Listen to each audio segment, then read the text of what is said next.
For today's video, I'm going to do something I never done before. I'm going to react to a video of someone talking, and this someone for today's video is going to be the amazing Dave Holland.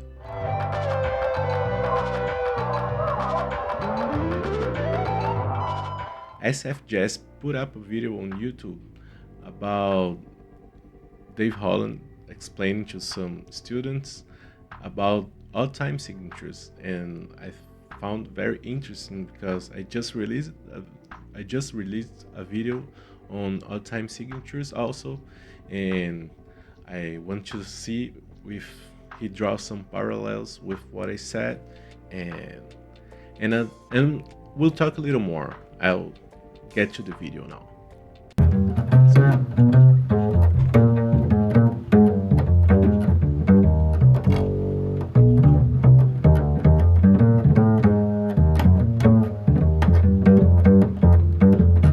Thanks you all for coming. I was asked to talk about the different time signatures we're using these days in the music. In jazz, most of the time signatures until probably the 50s were 4/4. You may not know this, but Max Roach made a record called Jazz in 3/4 time, and that was a big deal. And it was a challenge for musicians to learn to play in 3. Max also was at the forefront. He made a record called Freedom Now Suite, and he had a tune in 5 on that as well. So he was one of the pioneers of starting to introduce some of the other time signatures into the music. Yeah, Max Roach is a genius musician, very influential musician. I think everybody knows that. And I love how Dave started by saying these odd time signatures that people use these days. Like, it's very amusing to me because I of course, Dave's much older than I, and he's from a different era. And when he started playing odd rhythms was something very rare, very different from nowadays. That I don't think I ever heard an album from the last, 10 years that doesn't have an odd time signatures tune on it. So let's go. When I started working on playing in 5 and things, it was pretty much just trying to figure it out instinctively. There were certain things I'd started to work on based on things I'd heard in certain rhythm sections, subdividing the time in different ways and things like that. So I was starting to think about creating exercises that broke down cycles, So you have a cycle of 16 beats, which would be 4 bars of 4, and you could have 5 3s and a 1, and you can place these in different places. There was also, of course, Indian music started to be... You could just stop there the video, right? And just study this one exercise that he showed. It will be amazing. Much more globally heard, and there was quite a big Indian population in London. And I used to go to some of those concerts, and I noticed how the audience was so knowledgeable of the music. These improvisations would be happening on stage, and they would know when the resolved. Working in different cycles is probably the most developed in the language of Indian music.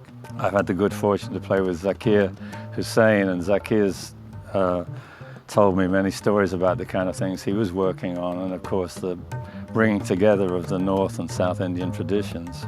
The reason we're so familiar with 4/4 is that we've lived with it all our lives. We sort of feel it now. And the key to playing different time signatures is to feel it. Yeah. If you have to count it, you're going to get lost. Believe.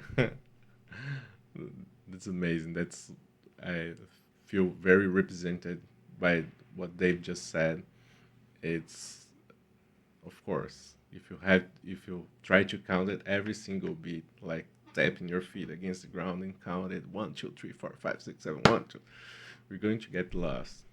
There's no way to do that. That's happened to me. I've printed out a few sheets there which sort of basically... Of course, this doesn't mean that we don't count. You have to count to play it, but you have to feel this rhythm as well as we feel the 4. We don't count 1 2 3 4 when we're playing. We feel it. It resolves. We break down cycles into different groups of 2s and 3s. So what I'd like to show you today would be just some simple ways to apply this to your bass playing. We started a school in the Woodstock area, which is where I moved in the early 70s, called a Creative Music Studio, and different folks would come up from the city, and Don Cherry would come up and teach, and various other great musicians. Don was telling us about this idea of breaking rhythms down into 2s and 3s. And he had some syllables that he was using: gamma la for 3, gamma la, 1, 2, 3, and taki for 2, 1, 2. So I started to see these as like building blocks for creating claves within the different time signatures. Let's look at 5. That's it, man. They've just dropped the knowledge on us. You have to feel it, and you have to create claves to feel these rhythms and mess with it. Amazing, amazing stuff. As a cycle, right? If I'm given a tune that's in 5/4, there's usually a division that's going on, and you usually have a 3 and a 2, or a 2 and a 3. So it's 1, 2, 3, down to 1, 2, 3, 1, 2, or 1, 2, 1, 2, 3, 1, 2, 1, 2, 3. And these things are kind of like a clave almost. And what helped me was to practice and to try and keep the clave going internally, and even pat my foot to it so that I could hold it down, you know. So I'll just show you a couple of things. Like, I'm going to just use a vamp on C minor for now, so you can kind of hear what I'm doing. And so the 5 would be.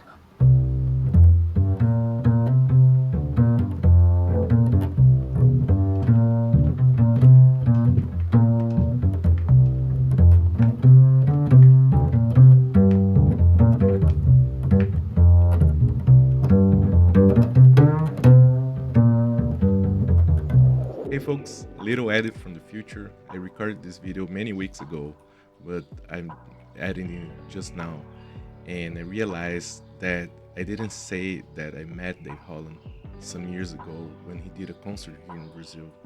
And I went to the concert and was able to talk to him after. And he's a great guy, a very, very open guy. And he welcomed us, me and my friends, went to talk to him and the band. And the concert was very impactful for me in my musical journey, and things like this that we just saw, that it's just him playing these odd time signature grooves, but so fluent that we don't even think about it. We just feel the groove and enjoy it, right? It's some of the best things I ever experienced, and I hope you all can dive deeper into Dave's work because it's amazing. His quintet, his quartet, the trios, the many duo albums he's done over the years. And that's it. Let's go on with the video. All right, so let's reverse it. Let's have you guys play the 5 and you play the subdivision. 1, 2, 3, 1, 2, 1, 2, 3, 1, 2.